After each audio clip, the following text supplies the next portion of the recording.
안녕하십니까. 터놓고 말합시다의 아나운서 함윤호입니다. 광복 80주년을 맞아 그 의미를 이어가기 위한 기념사업들이 곳곳에서 열리고 있습니다. 특히 새 정부가 들어서면서 광복회 예산이 전면 복원되는 등 관련 현안들도 제자리를 잡고 있는 모습입니다. 우리 지역 전북은 동학농민혁명의 중심지이자 한강 이남 최초로 3.1 만세 운동이 시작된 지역이죠. 그만큼 지역 영웅들을 알리고 발굴하는 데 집중해야 되겠습니다. 또 일제 강제 동원된 아픈 역사를 정리하고 기억할 방안도 마련해 나가야 되겠습니다. 오늘 터놓고 말합시다는 광복 80주년 우리가 기억해야 할 역사라는 주제로 함께하겠습니다. 독립운동의 숭고한 정신을 기억하고 계승해 나갈 방법 무엇인지 함께 말씀 나눠보도록 하겠습니다. 유튜브에서 터놓고 말합시다를 검색하시면 실시간 보기 다시 보기 가능합니다. 많은 의견도 올려주시길 바라겠습니다. 토론에 들어가기에 앞서 도민들은 광복 80주년의 의미와 과제에 대해서 어떻게 생각하고 계신지 김세별 리포터의 도민 인서트로 함께 들어보시죠. 제가 정말 마음에 새기는 말 중에 하나가 역사를 잊은 민족에게 미래는 없다라는 말인데요. 우리 삶에서 어떻게 하면 우리 정체성이나 민족성을 더 살릴 수 있을지 고민을 해보는 게 좋을 것 같고요. 아직 정리되지 않은 과거사 정말 많잖아요. 일본이 인정하지 않는 과거의 잘못들도 진짜 끝까지 노력해서 배상이나 사과를 꼭 받았으면 좋겠습니다. 전북이 곡창지대였기 때문에 과거 일제 수탈이 큰 지역이었고 그래서 일제의 저항 정신이 더 크지 않았나 싶은데요. 사실 자료도 부족하고 이제 증언을 하실 분들도 몇 분 남지 않았기 때문에 잊혀져가는 기업들 모으고 독립유공자들도 더 발굴해서 지원했으면 좋겠고요. 얼마 전까지 리팍스쿨이나 건국절 논란 등 그동안 우리가 알던 역사관이 흔들리는 사건들이 많았잖아요. 편향되고 정치적인 문제가 우리 역사까지 침범하는 건 아니라고 보고요. 다시는 정치적인 이해관계로 역사 문제가 흔들리지 않도록 해야 하고요. 올해가 광복 80주년인 거 알고 있었습니다. 우리가 일제강점기와 전쟁 폐허 속에서 지금까지 이룬 것들은 정말 대단하다고 봅니다. 또 그 뿌리는 나라를 지키고 우리 문화와 말을 지키려 했던 독립운동가들이 있었기 때문에 가능한 일이었습니다. 그런 마음과 정신을 다음 세대들에게 어떻게 잘 전달하고 또 이어갈지 함께 고민해보면 좋겠습니다. 네, 도민들이 생각하는 광복 80주년 의미와 과제에 대해서 목소리를 들으셨습니다. 두 분 모시고 말씀 나누도록 하겠습니다. 먼저 광복회 전북지부의 이강한 지부장님 어서 오십시오. 네, 안녕하십니까. 반갑습니다. 네, 원광대학교 역사문화학과의 김주용 교수님 어서 오십시오. 예, 안녕하십니까. 잠시 후에 군산대학교 경제학과 김민영 교수, 더불어민주당 박희승 국회의원 전화 연결해서 강제 동원과 위안부 문제에 대해 전화로 말씀 나눠보도록 하겠습니다. 일단 두 분 다 독립운동가의 후손이셔서 특별히 더 의미가 있고요. 광복 80주년을 맞이하는 우리 국민의 자세 그리고 우리가 기억해야 될 거. 앞에 김주영 교수님, 시민들께서 더욱더 의식이 있는 분들이세요. 역사를 잊은 나라의 미래는 없다. 이것만큼 팩트가 있을까요?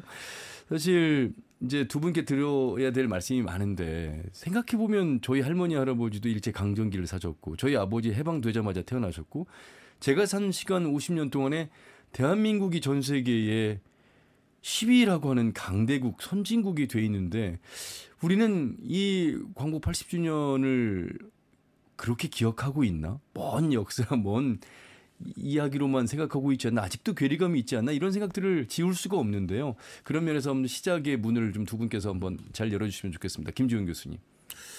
예, 광복 80주년의 의미를 우리가 단순히 역사를 되돌아보는 게 아니라 앞으로 나아가는 추동력으로 생각해야 될 것 같습니다. 왜냐하면은 K컬처의 근원이 어디서 왔는지 우리가 지금 밖에 나가면은 전 세계에 K컬처 어떻게 보면 한류 이런 얘기를 많이 쓰는데 많은 사람들이 광복 80주년에 식민지기를 겪고 해방된 나라가 80년 만에 선진국이 됐다. 거의 유일무이한 예일 겁니다.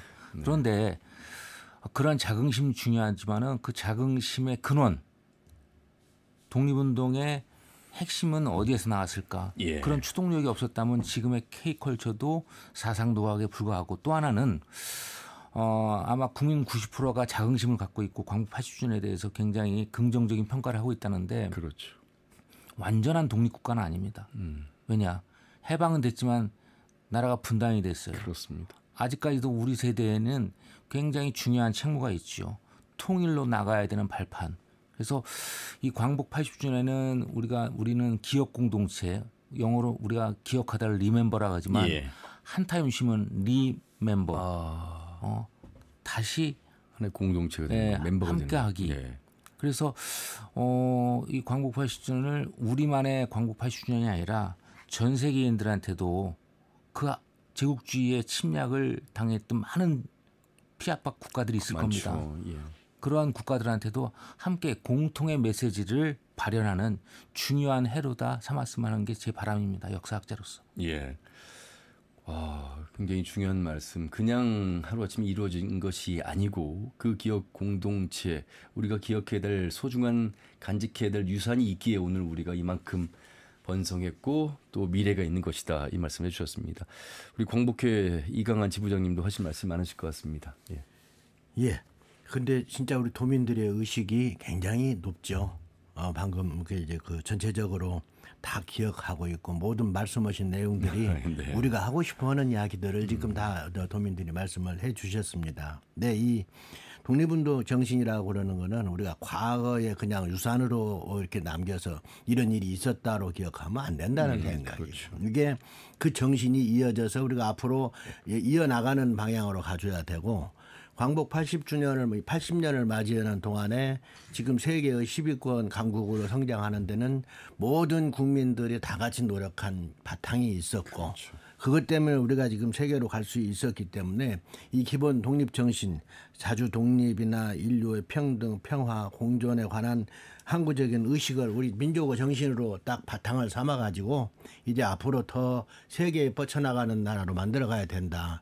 이 독립 정신 광복 80년은 독립운동가들 항일 독립 투쟁이 뿌리가 되긴 하지만 거기 같이 한 건 모든 국민들의 역할이었고 예. 또 그 국민들의 역할이 민주화와 이 자유 경제 발전을 하는 데도 다 앞장서 왔기 때문에 이 국민 정신이 하나로 뭉쳐서 세계로 나가는 길로 나가야 된다. 그게 80주년에 가장 갖춰져야 할 목적이다. 이렇게 생각을 합니다. 예. 36년 나라를 이뤘다가 반쪽의 독립을 이루고 또 같은 동족끼리의 상잔의 전쟁을 겪고 세계에서 가장 못 사는 나라에서 이제 세계 10위가 됐다. 여러분 이것은 무엇을 의미하는지 한번 우리가 다시 한번 생각해 봐야 될 것 같습니다. 단순한 광복을 한 지 80년이 됐다라는 의미는 아닌 것 같습니다. 특히나 김조영 교수님 2차 전지, AI, 반도체, 피지컬 AI, 재생에너지 무언가 문명은 계속해서 변화하고 있고 그 속에 우리 인간은 갈수록 더 고립되고 외롭고 공동체가 회체되고 도덕성이 상실되고 이런 가운데 역사가 그러면 우리에게 무엇을 시사하는가? 이것은 굉장히 우리를 다시 자립하고 독립하게 만들 수 있는 인간에게 주는 큰 힘이 역사가 아닐까 이런 생각을 감히 해보게 되는데요. 어떻게 보세요? 예, 저 같은 경우에 작년에 12월 달에 우리 한국에서는 큰 일이 있었지 않습니까? 야, 계엄이 있었죠. 예, 계엄과 이른바 뭐 내란. 그거를 제가 겪으면서 과연 역사의 힘은 무엇일까? 예. 지금 한국이 우리 이강한 지부장님도 말씀하셨지만은 세계 경제 대국 10위권으로 자리매김하고 있지만은 물질 문명은 발달하지만은 기술도 과연 우리의 정신 세계가 함께 동반 상승하는지 특히 우리가 1948년 정치정부가 수립되고 나서 반민족 행위자 특별법이 만들어졌죠. 예. 그때 법적으로 제대로 정리가 안 됐어요. 그러니까 그 당시에 그냥 단순 친일 행위자가 아니라 민족을 팔아먹었던 사람들에 대한 단죄가 있었어요. 예. 법적으로. 그 단죄를 하지 못하고 민족 상잔의 비극이었던 6.25가 나오고 나서 유야무야 반민특위가 해체됐는데 이게 거의 70년 이상이 지나서 미이라 같이 그 악이 부활한 거잖아요. 그러니까는 독립운동을 통해서 나라를 광복을 찾았고 독립을 시켰고 그런데 그런 내적 힘들이 너무 빨리 왔어요. 너무 빨리 오다 보니까 우리가 스스로 물질 문명은 발달했고 세계 경제 대국이 됐고 예. K컬처 한류가 전 세계를 휘어잡고 있지만 정작 우리한테 중요한 당시 식민지 상태 우리가 35년 동안 그 과거의 일을 한 번쯤은 법적으로 정리를 했어야 되는데 그렇죠. 정리가 안 되다 보니까는 경종을 울리지 못했어요. 법적으로. 그다음에 또 지도자 그룹들한테 민들을 위해서 우리가 권력이란 말 아마 헌법에도 이런 얘기가 나올 거예요. 헌법 제1조 1항이 지금 대한민국은 민주공화국이다. 그렇죠. 1조 2항이 모든 권력은 민으로부터 나온다잖아요. 예. 그런데 권력자들이 착각하고 있는 거는 그 민이 보호하거나 함께 가야 할 대상이 아니라 지배하거나 통제할 대상으로 여겼다는 것이죠. 예. 이거는 제국주의의 잔상을 그대로 이었던 우리의 그 지도층들의 어떻게 보면은 실체가 아닐까. 그래서 저는 독립운동의 역사를 근원을 찾아서 예. 하나하나 가본다면은 이것이 오늘날 K 데모크라시의 중요한 발현이고 그렇죠. 나아가서 앞으로는 미래에 또다시 그러한 비극적인 일, 계엄이라든지 이런 걸 통해서 민을 억압하고 압박할 수 있는 수단으로 쓰이지 못하게끔 예. 엄중한 법적 경고가 광복 80주년에는 꼭 필요하다라는 생각이 듭니다. 예. 청산이라는 의미는 여러분 단순한 어떤 보복 그 이상입니다. 다시 새롭게 일어설 수 있는 그 근본을 다시 정착한다는 의미에서 이 역사 관점을 좀 정확히 들여다봐야 되겠고 그런 의미에 우리 김주영 교수님께서 다시 70년 후 이런 계엄, 내란 이 세력이 다시 출현했다는 것을 역사 속에서 연결 지어서 말씀을 해주셨습니다. 그래서 지난 윤석열 정부는 광복절 기념식에 불참했고요. 그렇게 조기 대선으로 탄생한 이재명 정부가 바로 광복 80년 기념사업 추진위원회 핵심 축으로 다시 복귀했습니다. 이강한 지부장님 입장에서 보시면 여러 정말 소외가 있으실 것 같아요. 독립한 것이나 마찬가지 다시 광복이 된 거나 마찬가지의 반응이라고 봐야 됩니다. 참 천만다행이죠. 만약에 그런 사태가 안 일어났으면 우리가 얼만큼 더 고통을 받았어야 할까 하는 생각을 또 한편으로는 해봅니다. 네, 뭐가 문제냐면 방금 김 교수님 말씀을 하셨지만 우리나라가 대한민국이라고 하는 말, 대한민국이라는 국호 1919년 4월 11일 날 정해졌습니다. 그리고 그 권리가 국민으로부터 나온다는 그 조항이 그때 그 의정원 저기에 거기서부터 시작이 됐거든요. 이거를 48년에 생겼다고 주장하는 사람들이 있죠. 그게 지금 뉴라이트라고 하는 그 친일 잔존 세력들인 일본이 우리나라를 지배한 게 뭐 잘한 일은 아니지만 발전에 도움을 주었다 이런 식으로 얘기를 하는 사람들을 그동안에 우리 지도자로 가지고 있었다고 하는 것이고 그 사람들을 역사를 기록하는 기관의 장으로 임명하는 것이 문제가 돼서 그걸 하지 말라고 건의를 하다가 광복회와 그 대통령하고 갈등이 생겨서 불씨를 만들어냈는데 지금도 그 사람들이 지금 역사 그 기관장에 앉아 있어서 역사 자료들을 지금 호도하고 있고 독립기념의장으로 임명받은 사람은 임명받자마자 8.15 광복절 행사를 안 한다 하고 서울로 올라간 사람이거든요. 이런 것들이 잘못됐는데 다행히 우리 국민들이 지켜줘서 저는 지금도 맨날 그 얘기를 합니다. 12월 3일 날 국회의사당 앞에 모여준 그 청소년들이 아니었으면 지금 계엄이 그대로 유지되었을 것 같은 느낌이 들거든요. 이 국민들이 있어서 지켜진 대한민국이 가고 있거든. 너무 감사를 드리고요. 이런 것들은 다 없어져야 됩니다. 근데 지금 우리가 지금 찾고 있는 게 정체성이라고 대한민국이 어떤 나라인가에 대한 정체성을 찾아가야 되는데 이 정체성의 의미가 어디에 있느냐. 헌법에 대한민국은 민주공화국이다 이런 거 다 정해져 있는데 헌법에 임시정부의 법통을 이어서 대한민국이 만들어졌다고 하는 것이 전문으로 박혀 있는데 그걸 부정하는 건 안 된다는 이야기이고 실제로 우리가 지금 세계사에서 바라봐야 할 점이 하나 있습니다. 이스라엘하고 하마스하고 전쟁이 지금 심각해서 몇천 명이 죽고 살고 하는 전쟁이 지금 지속되고 있는데 이스라엘은 2000년 동안 나라를 잃고 돌아다녔던 민족인데 1946년에 그 하마스가 있는 그 땅에 정착을 해가지고 조그만큼 분양받아 나라를 세웠는데 지금 40년에서 우리 80년 되는 사이에 그 땅을 다 차지하고 원 가지고 있던 나라들이 오히려 지금 피해자가 고통을 받고 있거든요. 그 원동력이 뭐냐, 역사를 어디에 두고 있느냐를 알고 있느냐 모르고 있느냐 이렇게 해석을 하시는 분들. 이스라엘은 성경이 자기네 역사라고 생각, 구약이 우리 역사다 생각을 해서 그렇게 정의를 내리고 모든 역사를 인식을 국민들이 다 같이 하고 있고, 하마스 민족들은 자기네 역사가 어디서 어디로 왔는지를 모르고 있는 거죠. 아까 역사를 잊은 민족은 미래가 없다 하는 이야기를 실증적으로 보여주고 있는 세계의 현실이고, 거기에 이스라엘과 싸우고 있는 나라들은 몇 천만이고 이스라엘은 800만 900만 밖에 안 되거든요. 그런데도 10대 1이 넘는 전투에서도 계속 이스라엘이 이기고 있는 거는 정신력이 어디에 있는지, 국민의 정신이 어디에서 나오는지를 보여주고 있는 세계의 현실이다. 거기에 또 그 크루드족은 3억 몇천만 명이 되는 사람들이 분산해 있으면서도 나라를 못 만들고 있고, 이런 것들은 역사 인식이 있느냐 없느냐 이거다. 저는 그렇게, 우리 광복회에서는 그렇게 생각을 하고 역사 인식을 어떻게 가지고 가야 나라가 지켜갈 것이냐라고 보고 있거든요. 그래서 이런 것들에 대한 생각을 다시 한번, 단순하게 역사를 잊은 민족은 미래가 없다 이런 말이 아니고 실증적으로 세계 역사 속에서 나라가 있고 없고 차이가 어디에서 나오는지 를 그렇게 생각해 볼 수 있다는 말씀을 드립니다.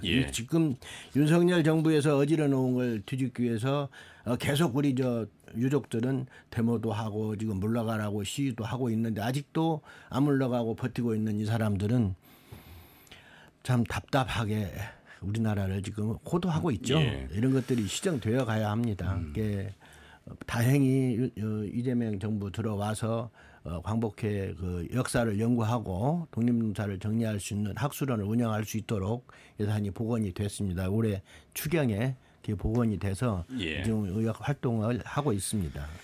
그 우리 초중고 학생들이 역사 교과서로 배우는 역사와 지금 현재 광복 80주년 얘기하고 있는데요. 그 우당 이회영 선생의 손자인 이종찬 광복회 회장이 그 증인으로 나와서 국회의원들과의 질의하는 모습을 보면서 우리 아마 학생들이 무엇이 진실인지 무엇이 옳고 그름인지를 이제 판단할 수 있는 좋은 자료가 이제 되지 않을까 싶어서, 예를 들면 하나하나의 사건이 그게 뭐가 중요할까라고 무관심했던 국민들마저도 이 역사관이 얼마나 중요한지, 홍범도 장군의 흉상 철거 육군 사관학교에서, 그리고 이제 독립기념관장의 임명, 이런 현상들을 보면서 우리가 더욱더 이제 판단할 수 있는 근거가 되지 않을까 싶어서, 특히나 또 우리 김주영 교수님은 독립기념관에서 오랫동안 또 근무를 하셔서 이런 하나의 어떤 작은 사건은 아닙니다만 이 정부가 바뀌면서 이 변화하는 사건들을 보면서 우리가 좀 이해할 수 있는 대목이 좀 클 것 같습니다. 그 제가 아까 전에 말씀드렸잖아요. 반민특위가 와야 되고 나서 일본을 추종하는 세력들이 한동안 암약을 했죠. 특히 이제 이명박 정부 때 뉴라이트 세력들이 잠깐 빚을 봤어요. 그러다가 국민적인 저항이라든지 예산 문제 이것 때문에 거의 수면 밑으로 한번 들어간 적이 있는데, 윤석열 정부 때 이게 부활을 해버렸어요. 아주 크게. 그래서 어떻게 보면 우리가 영화에 보면 이제 파멸한 영화가 있습니다. 그렇습니다. 일제의 잔존 세력들을 아마 끄집어내자라는 아마 의미의 감독의 어떤 의도가 있었던 영화 같은데, 저는 이제 요즘 뭐 리박스쿨이라든지 특히 유튜브에서 극우 세력들이 얘기하는 것들, 그러니까 쉽게 얘기해서 정사가 아님에도 불구하고 가십거리로 재미로다 우리의 독립운동사를 갖다가 다루는 이런 세력들에 대해서는 법적인, 그러니까 헌법에 표현의 자유가 있지만은 민족적, 국가적 정체성을 훼손하는 이런 발언들이 과연 어디까지 표현의 자유가 허용돼야 되는지 아마 고민을 많이 해야 되지 않을까. 그렇지 않으면은 학생들이 백범 김구도 중국인이었대. 이 국적 문제. 그러면은 우리의 그 독립운동가들이 예컨대 호남 출신의 임시정부에 있었던 김철 같은 분들은 국적을 잠시 중국으로 취득을 했어요. 그 이유는 현장에서 중국에서 독립운동을 보다 원활하게 하기 위해서 일본의 경찰로부터 감시망을 피하기 위해서는 잠시 국적을 취득한 경우가 있습니다. 그런데 그렇다고 해서 그들 독립운동가들을 비난할 자격이 있을까요? 우리가 친일파들을 끊임없이 발굴하고 그다음에 역사적으로 단죄해야 되는 이유는 국적 문제보다 더 중요한 우리 국가적 민족적 정체성을 지켜갔던 사람들, 그들이 바로 독립운동가들이죠. 예. 그들에 대해서 올바른 교육, 그게 바로 정론 교육이고 정사고, 그렇지 않고 일본의 식민자한제를 그대로 받아들여 가지고 일본적인 관점에서 역사를 바라보는 사람들을 갖다가 우대하거나 또는 활용한다면은, 그래서 지금 윤석열 정부 때 바로 했던 뉴라이트 세력들이 예. 아직까지 꺾이지 않았어요. 그 이유는 공적 기관의 기관장으로 들어갔고 예산을 활용하고 있고, 예산을 쓰면은 그 결과물이 나와야 되잖아요. 그 결과물들을 학생들한테 또 홍보하고 강의하는 강사들을 리박스쿨이나 이런 극우 유튜버들이 담당하고 있으니까, 제가 봤을 때는 전면적인 쇄신이 필요한 해가, 예. 제가 아까 법적인 문제도 얘기했지만은 과연 이 대한민국을 어떻게 독립시켰고, 지금 80년 동안 그 수많은 사람들이 희생당하면서 내적 갈등을 치유하고 그다음에 아픔을 보듬으면서 한국적 민주주의를 거의 완성하고 있는 단계에 작년에 12월 3일 날 그렇게 또 내란 계엄이 일어났고, 예. 이런 일련의 과정들이 역사관의 왜곡과 무관하지 않습니다. 그래서 그렇다고 해서 국수주의 역사관을 옹호하는 게 아니라 독립운동을 통해서 우리가 전 세계에 K컬처라는 게 뭡니까? 그냥 단순한 현상이 아니라 문화적인 홍보거든요. 그런데 내란 세력을 계엄, 이게 대한민국의 실체일까라고 외국인들이 타자의 시선으로 바라본다면은, 그동안 우리는 사상 누각의 문화 강국 100번 얘기했던, 그래서 이 문제만큼은, 특히 역사 교육만큼은 저는 양보해서는 안 된다고 생각합니다. 알겠습니다. 그래서 김주영 교수님 독립운동가의 후순위고 또 독립기념관에서 활동을 하셨고, 지금 이 원광대학교에서 우리 제자들을 가르치면서 이번에 출간한 책이 바로 해외에서 우리를 어떻게 바라보고 있을까, 우리의 이 선진화된 민주화, 그리고 이 선진국으로 어떻게 도약했을까, 외부의 시선은 어떤 시선이었을까, 타자의 시선이라는 책을 또 출간을 하셨습니다. 예. 많은 분들이 함께 우리가 이 타자의 시선 속에서도 또 우리의 독립을 한번 바라보는 재조명한 책도 좀 함께 보셔야 될 것 같습니다. 이강한 지부장님, 이제 우리 지역 안으로 좀 들어와서요. 제가 아까 오프닝에서 한강 이남 최초로 3.1 만세 운동 우리 군산 얘기했고, 우리 익산 정읍 임실 할 것 없이 독립운동과 관련해서는 이 또 호남 전북을 빼놓을 수가 없어서, 그래도 전북 지부의 지부장으로서 좀 그 역사를 좀 한 말씀 해주시죠.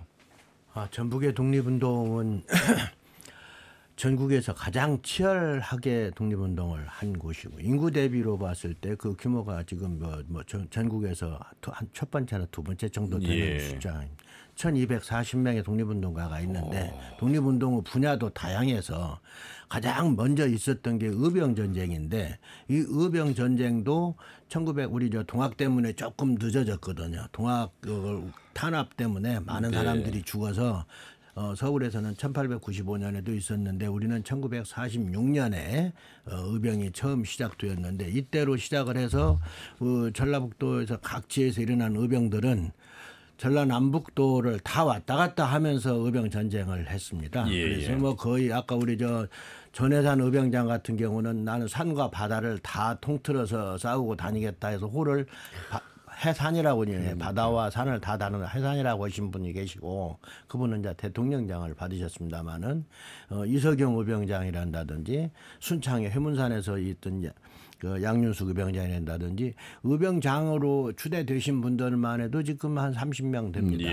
굉장히 많은데, 이 30명이 의병장이 있었다면 그 밑에 50명에서 100명의 의병이 있으면 1500명에서 2000명, 3000명 의병들이 10,000명 가까운 의병들이 움직였다고 이렇게 보면 됩니다. 근데 그분들 이름이 다 안 나와 있죠. 의병 전쟁 끌어나고 나서 이제 그동안에 이제 또 있었던 게 대한 독립의금부라고, 임병찬 의병장이 의금부를 세워서 전국에 365개의 지부를 두고 일본에다가 천황한테 통치권을 넘겨라, 우리는 준비가 돼 있다 하다가 또 잡혀서 진도로 귀양 가서 돌아가신 그런 분들도 계시고, 그 뒤에 이제 3.1운동이 일어나기까지 독립자금 또는 독립운동을 하셨던 분들, 한강이나 최초 독립운동이 군산, 전주 할 것 없이 임실, 오수, 산간 지역까지 안 한 곳이 없죠. 맞습니다. 최고 조그마한 산골짜기 50명 동네까지 몇천 명에서 전주 같은 경우는 5만 명 정도 동원됐다고도 하는데 예. 큰 규모 독립운동이 있었고 3.1운동이 일어난 뒤에 임시정부에 가셔서 활동을 하셨던 분들이 김상곤 씨라고 순창분은 임시정부에 가서 잡혀가지고 또 다시 3년형을 살고 나와서 또 다시 또 3년형을 받으러 잡혀들어 지금 2번, 3번을 형을 받으신 김상곤 그 선생님도 계시고 저기 김일두 선생님, 네, 이제 자주 손자가 김상곤. 그리고 그 함경도 그저 신창 그저 파출소를 털었던 우리 김춘배 의사 같은 분들도 계시고 그분을 잡기 위해서 경찰 2만 명이 동원돼서 19일 동안 추적을 하고 다녔던 그런 역사적인 사건도 있고요. 또 아까 한글을 지켜낸 우리 정인승 선생님이란다든지 민족 대표 이분들 제외하고도 가장 컸었던 저기가 아마 전라북도 분들이 부유하게 그래도 생활에 여유가 있다면 독립자금 지원에 관한 부분이 가장 많습니다. 그래서 아까 이인식 선생님 같은 경우는 그 가사를 다 털어서 독립자금으로 보내고 나중에 며느리가 우리 집이나 하나 남겨놓고 하지 이런 이야기를 할 정도로 어려웠고 또 그 옥구 농민들이 그 항일투쟁 그 소장녀 때문에 분쟁이 시작된 게 독립운동으로 발전을 해서 33명의 독립운동가가 나왔고 마지막으로 우리 이제 광복군으로 가셨던 이종희 선생님 같은 경우는 광복군 지대장을 하시면서 활동을 하시다가 귀국을 할 때 오다 뱃속에서 돌아가셨어요.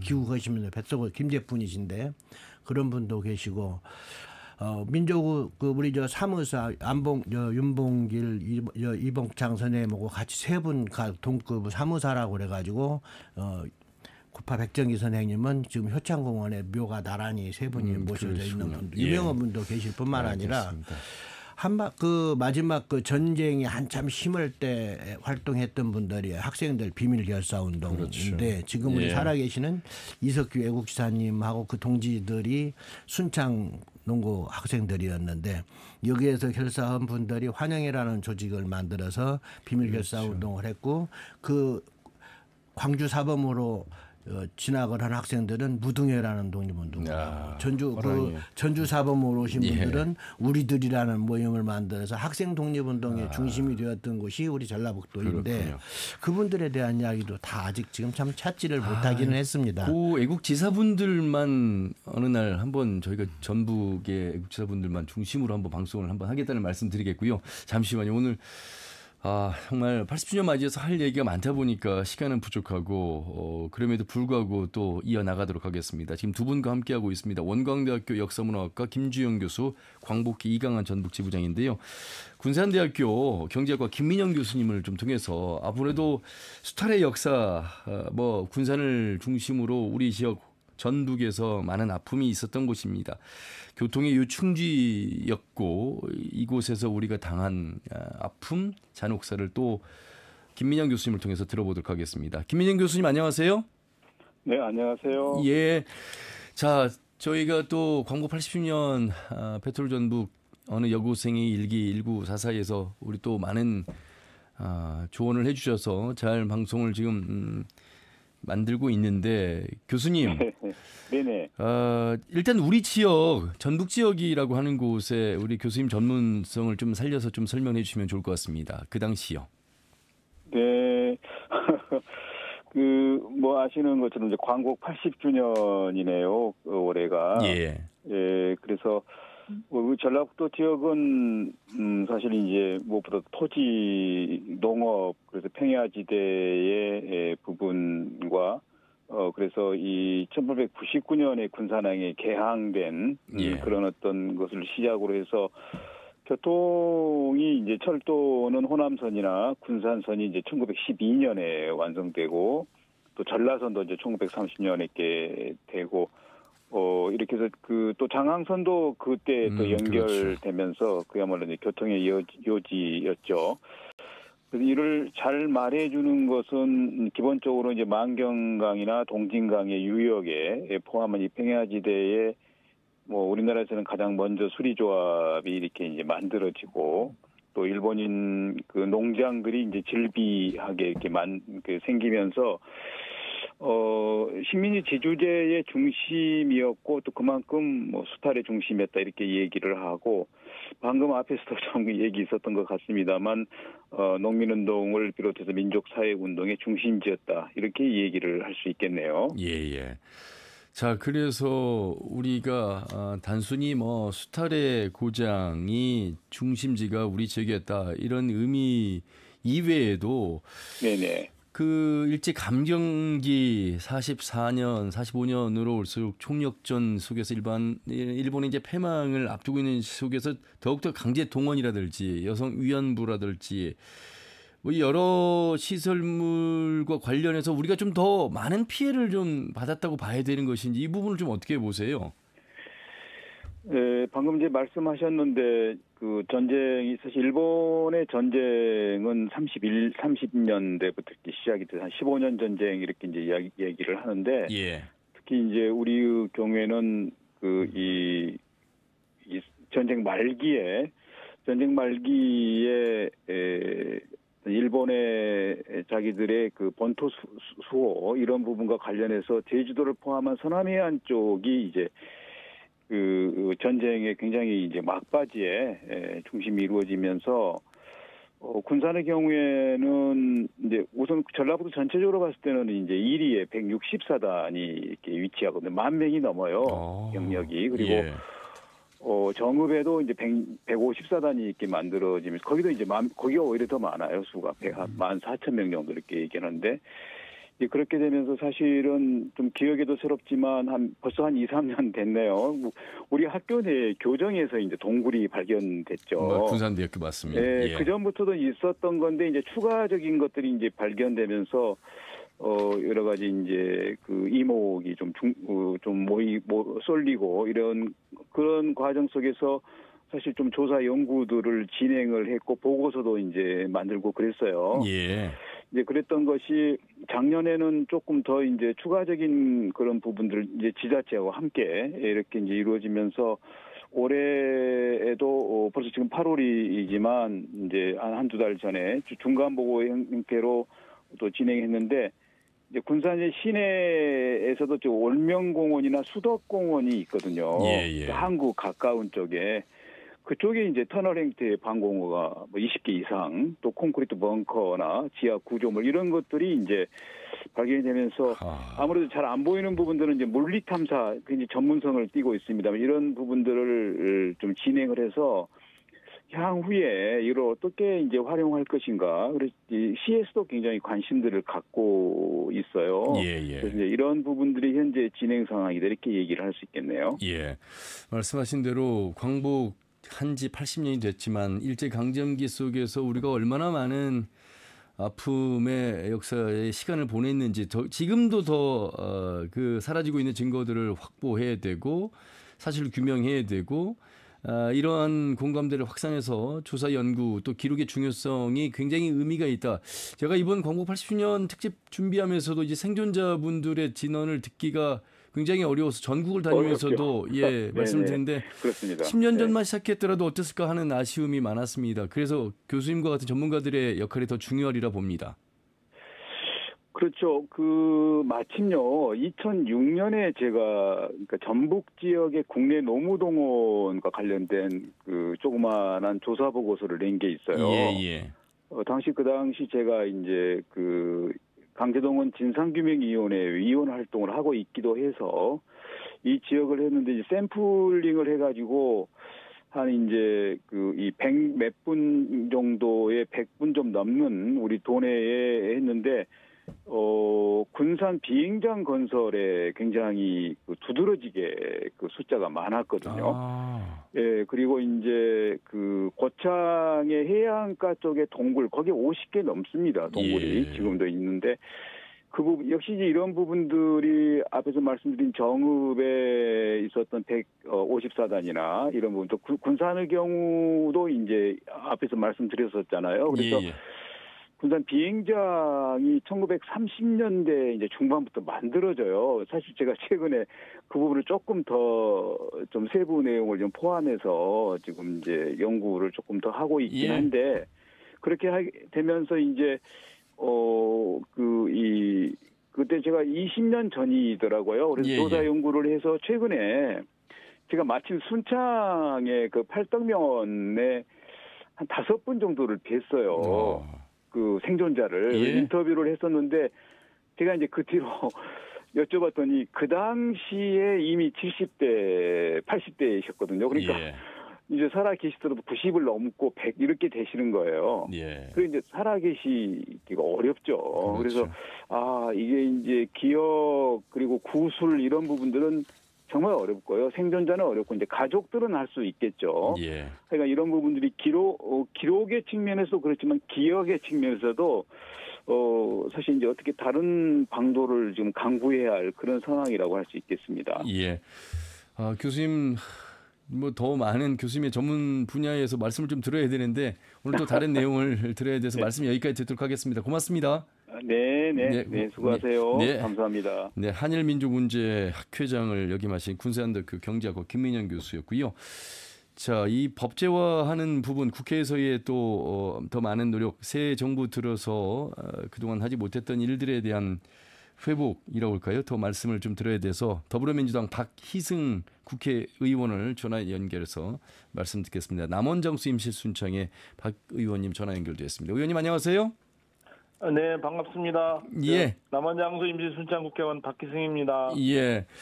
의원님 뭐 잘 아시겠습니다만 지난 정부에서 건국절 논란 또 광복기 예산 삭감, 홍범도 장군 흉상 이전 논란 등 발생하면서 이 정치적 역량, 정치적 방향성이 상당히 중요하구나라는 것을 의원님 아마 더 느끼셨을 것 같습니다. 지난 윤석열 정부 3년은 정말 참담했던, 역사적으로도 참담했던 시기입니다. 뉴라이트 논란이 늘 끊이지 않았고 또 육산에 말씀하신 대로 홍범도 장군 흉상 이전을 추진하기도 했고 또 작년 광복절에는 해방 이후에 사상 초유의 반쪽짜리 경축식까지 진행되며 갈등이 극에 달했었습니다. 이런 상황을 보면서 제대로 된 역사의식의 중요성을 절실히 느꼈습니다. 올해는 광복 80주년인데요. 영토와 주권뿐 아니라 피해와 명예도 온전히 회복해야 한다고 생각합니다.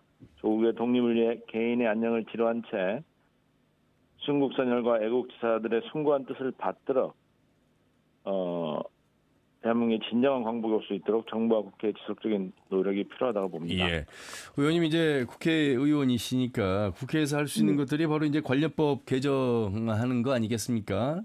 지금 뭐 일본군 위안분 피해자가 이제 겨우 6분의 생존자에 불과합니다. 여러 명예회복과 진상규명을 할 수 있도록 하는 관련법 개정 국회에서의 노력 어떻게 좀 준비하고 계실까요? 고 김학순 할머니가 91년 8월 14일에 생존자 중 최초로 피해 사실을 공개 증언하셨고요. 그날의 용기와 울분 이후 추가 증언이 이어졌고 세상의 잘못된 편견에 터부시 됐던 전쟁 범죄 민낯이 전 세계에 드러날 수 있었습니다. 정권이 여러 번 바뀌고 많은 분들이 세상을 떠났지만 아직 그 한을 제대로 풀어드리지 못했습니다. 이 땅에 오늘을 살아가는 후손으로서 저 역시 역사의 부채의식을 안고 있습니다. 법안을 발의하게 된 직접적인 계기는 이번 대선 때 김제 금산사를 방문했었습니다. 그때 92년 금산사 성월주 스님이 나눔의 집을 설립했고 지금도 조계종에서 운영하고 있는데 여러 현실적인 어려움을 듣다 보니 국가와 지자체에 보다 적극적인 역할과 관심이 필요하다는 생각이 들었습니다. 그래서 개정안에는 기념사업의 지속적 추진을 국가의 의무로 명시하고 또 일본군 위안부 피해자 유품 관리를 기념사업 범위에 추가하였고 또 관련 기념사업 추진에 필요한 운영비 지원 근거를 명확히 하는 내용을 담았습니다. 그래서 이제 발의한 지 얼마 되지는 않았는데 여야가 뜻을 모으면 통과될 수 있으리라고 봅니다. 아울러서 이제 발의도 하셨고 관심을 가져주시기에 우리 지역의 항일 독립운동에서 아주 중요한 역할을 해왔습니다만 사실 우리 지역의 독립운동사를 체계적으로 보존할 수 있는 시설, 외형적인 측면도 없고요. 조금 더 이제는 우리 광복회 건물 하나 제대로 지금 활용하지 못하고 있는 현실에서 좀 관심과 지원이 필요하지 않겠습니까? 네. 지금 뭐 천안에는 독립기념관도 있고 전국적인 독립운동사를 종합적으로 다루고 있지만 전북의 독립운동을 깊이 있게 조명하기엔 한계가 있다고 보입니다. 전북은 동학 농민운동의 중심지이자 한강 이남 최초로 3.1 독립 만세운동이 시작된 지역으로서 많은 독립운동가가 배출이 되었습니다. 그런데도 이제 그 긍지를 기억하고 개선할 필요가 있는데 아직은 좀 그게 미흡하고요. 지금 광주, 강원, 경북에서는 별도의 독립운동 기념관을 운영 중에 있고 부산, 대구 등에서도 기념관 건립을 추진하고 있다고 알고 있습니다. 전북도에도 독립운동 기념관을 건립한다면 보다 체계적으로 자랑스러운 독립운동의 역사를 보존하고 교육할 수 있지 않을까 이렇게 기대가 됩니다. 예. 자, 그래서 옆에 이강환 지부장이 나와 계시는데 인사 나누시고 좀 요 내용 조금 더 구체적으로 한번 말씀 나누시면 좋을 것 같습니다. 네, 의원님 얼마나 수고 많으십니까? 강복태 전북 지부장입니다. 지금 전국적으로 각 시도 단위로 하나씩 이런 그 기념관을 지으려고 해서 경기도도 준비를 하고 있고 서울도 따로 준비를 하고 있고 뭐 광주도 준비를 하고 있는데 우리 전북은 아직 못 하고 있거든요.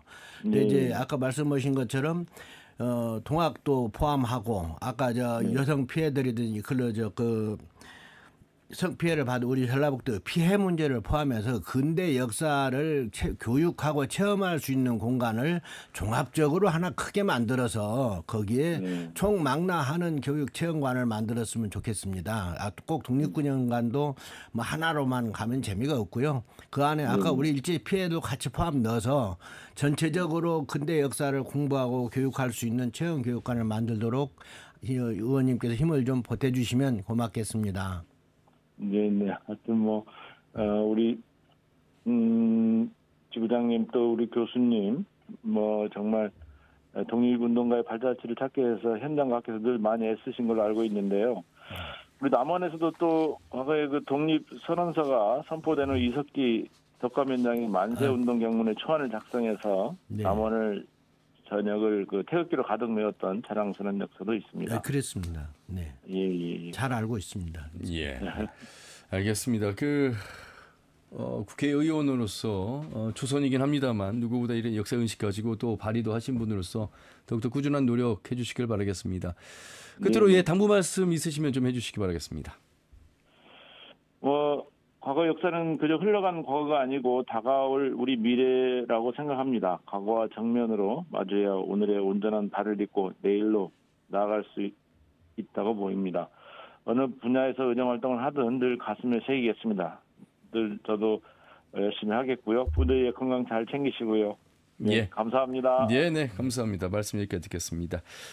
남원 장수 임실 순창 더불어민주당 박희승 국회의원과 말씀 나눠봤습니다.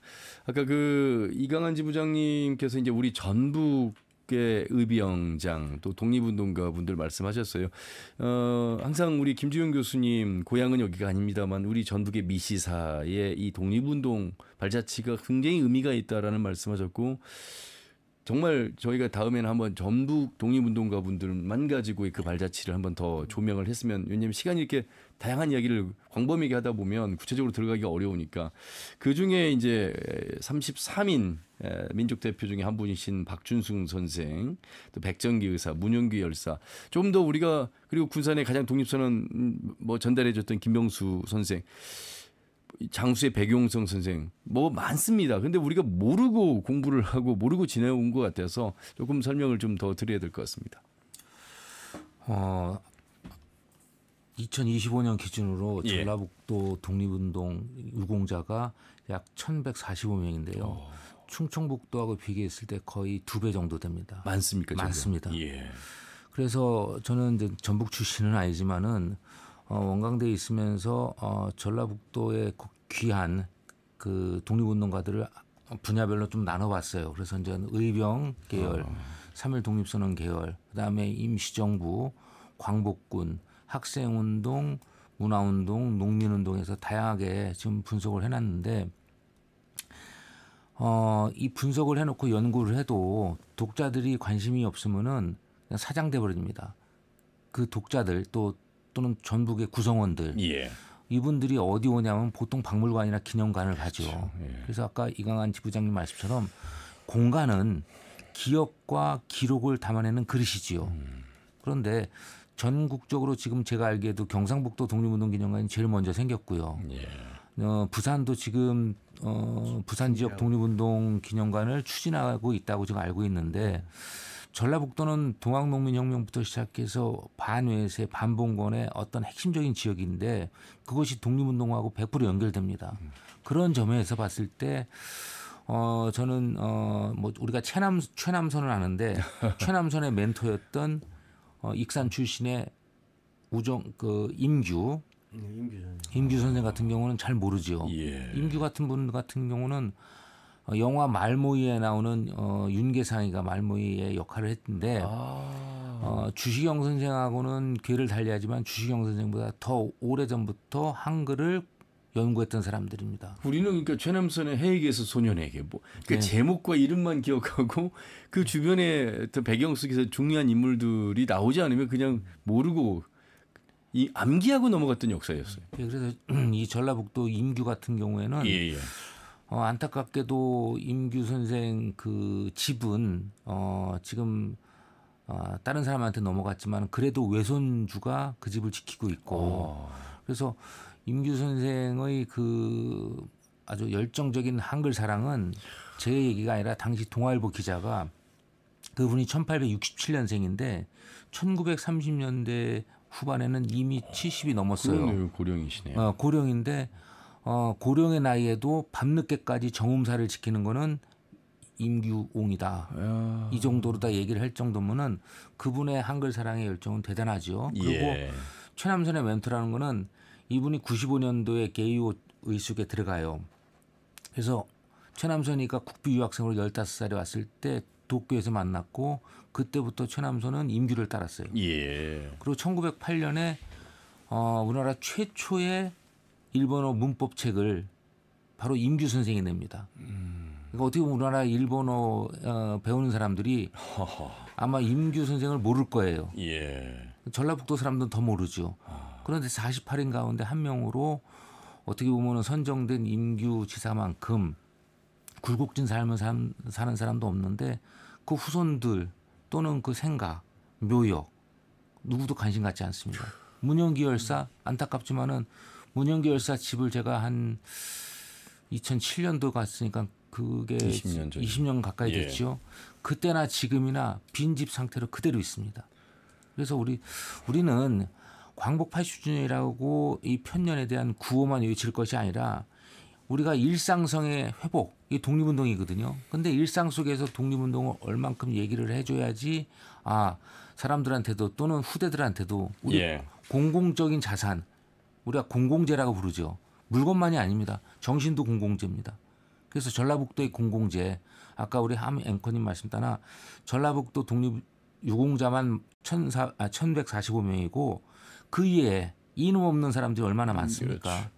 그분들을 발굴하고 기념하고 기억하는 일들, 이것이 바로 중앙정부가 못한다면은 지자체에서는 그걸 해야 되거든요. 그래서 우리는 물질로 보이는 그런 것에 당연히 귀함을 느끼지만은 정신적인 측면이 사라지면은 인간으로서의 존립해야 할 근거가 없어집니다. 그래서 전라북도가 이제 늦지 않았습니다. 그래도 각 지역마다 독립운동 기념관은 익산도 있지만은 이번 그 80주년의 계기를 80주년이라는 이 편년을 계기로 보다 한 단계 성숙된 전라북도의 독립운동 연구의 해로 삼기를 저는 기원합니다. 그래서 감히 좀 제안을 해드리고 싶은 것이 우리 청취자분들을 모시고 우리 김지훈 교수님의 특별 강연을 통해서 우리 전북의 독립운동사의 발자취, 여기에 이제 우리 또 이강한 지부장님의 또 말씀까지 해서 학생들과 우리 시민들이 함께하는 그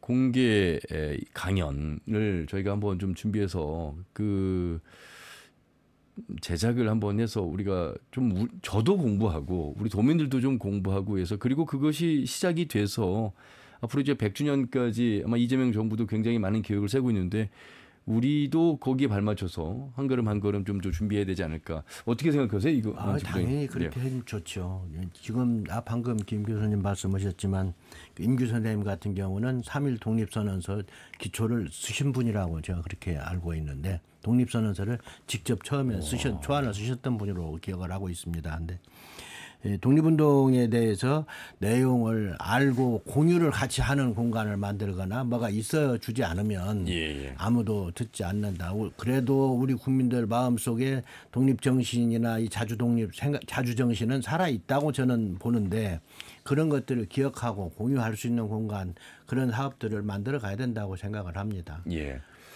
김정인 교수님 그 교수님도 이제 군 단위에서 네네. 성장하셨잖아요. 네네. 저도 마찬가지인데 저희 시골에 가면 8.15 광복절 특집 뭐 한마음 체육대회든 사실 그런 것이 단순한 체육 활동이 아니라 그 광복절을 기억하고 기념하고 그 어떤 형태로든 표현하고 있는 것도 이것도 결국 그 뿌리가 그 광복절에서 온 것이 아닐까. 그러니까 그런 마을 공동체가 많이 무너졌으나 여전히 아직도 있는 곳은 도시의 형식적인 것보다 또 오히려 군 단위 면 단위로 갈수록 남아있는 그 정신이 아닐까. 그래서 그런 것들을 하나로 좀 더 발전시켜 나가는 어떤 기구라고 할까요? 그 컨트롤 타워가 좀 있어도 좋겠다 이런 생각을 좀 해보게 됩니다. 저는 약간 엉뚱한 얘기일 수 있는데요. 지금 우리 전북 지역의 독립운동가 가운데 김병수란 분이 군산이에요. 군산 영명학교 나오고 아마 고향은 김제일 겁니다. 그분이 지금의 이제 연세대학교 의과대 세브란스를 다녔죠. 그 당시에 1919년 당시에 세브란스의 의학 기술이 깜짝 놀랐습니다. 피부 이식 수술까지 했어요. 지금 그 의사들이 어떻게 보면 사회적으로 지위가 높잖아요. 의과대 나오고 예컨대 뭐 경제적 수입도 좋고 존경받는 직업인데 이 김병수 같은 분이 있었기에 가능하다고 생각해요. 저는 그래서 직업군별로 예컨대 지금 김병수란 독립운동가가 세브란스 다니면서 독립운동을 하고 옥고도 치렀죠. 1년 6개월. 그리고 나중에 이제 복학을 합니다. 그러니까 세브란스에서는 복학을 시켜주죠. 그리고 졸업하고 나서 익산에다가 병원을 차리고 그 건물이 지금 익산의 근대 역사관으로 남는데 그렇다면은 제가 계속 얘기하지만 정체성을 지키고 근원을 찾는 거. 의사로서의 자긍심. 내가 환자도 살리고 근데 또 그 전에 우리 선배로서 의사의 선배로서 그렇죠. 이러한 분들이 있었으니까 이런 것들을 갖다가 하나의 그 직업군으로서 삼아가지고 군인도 마찬가지고요. 그렇다면은 보다 더 독립운동을 현창하는데 풍부해지지 않을까. 그리고 앵커님 말씀대로 이게 우리 저도 군에서 자랐기 때문에 면이나 또는 리 같은 경우에 그런 그 아주 마을 공동체들이 있습니다. 그래서 제 기억으로는 충청북도 진천이라는 곳에 가면은 한 마을에 그 신팔균이라는 독립운동가 마을 그 리에 그러니까 마을 회관에 신팔균의 그 뭐랄까요 그 그림 사진이 걸려 있어요. 그 마을 회관에 우리 마을에서 배출한 독립운동가다.